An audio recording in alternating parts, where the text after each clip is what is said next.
Hi, I'm Sarah Antel.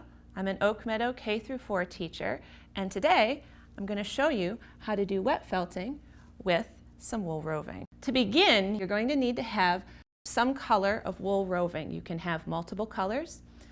Often you can choose the color to suit your mood, and I'll talk about that in a little bit. So you need wool roving, you need some kind of bowl, some warm water in your bowl, and just a couple of drops of dishwashing liquid in the water.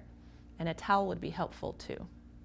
So to begin, you can choose the color that you might feel today. Today, I'm feeling pretty happy, and so I might choose orange and yellow, and I put the two colors together. Maybe you're feeling a little calmer, and you might like to have blue and purple. The cooler colors like blues and purples and greens can have a calming effect, and the brighter colors like orange and red and yellow can have a more energizing effect. So you want to pull your wool roving into what I like to call a little cloud. Now, your cloud is going to deflate because you're going to dunk it in the water, and then you're going to squeeze it out. But don't worry, it'll still turn into a wool ball, I promise. Now when you start, you're going to have this little deflated cloud. You don't want to press your hands together. You want to keep them a few inches apart, but you just keep moving the wool around in a circle like you were rolling a ball of clay. And eventually, it'll start getting tighter. And when it starts getting tighter, you can start pressing harder on your wool. Now this is a really great introduction activity for really pre-K through maybe 5th grade, but I'm an adult and I enjoy doing this. It's a really great introduction to working with wool. There's a lot more advanced techniques for wool felting that you can do, like needle felting, and you can make a lot more like sculptures, but this is a great introduction.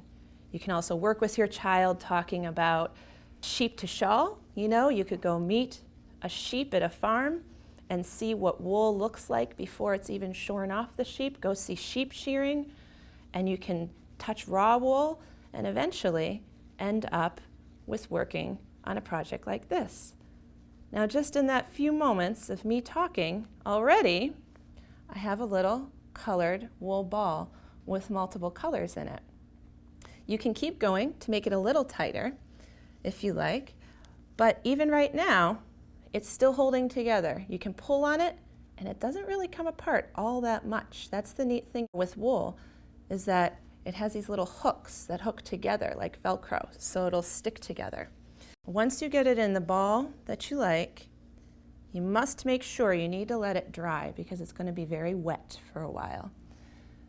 Eventually, once it dries off, you can go out with your child to find some acorn caps, and you can put a little bit of glue right on the edge of the acorn, on the underneath of the acorn cap, and you can take your dried wool ball and you can glue your acorn cap on top to make a craft like this.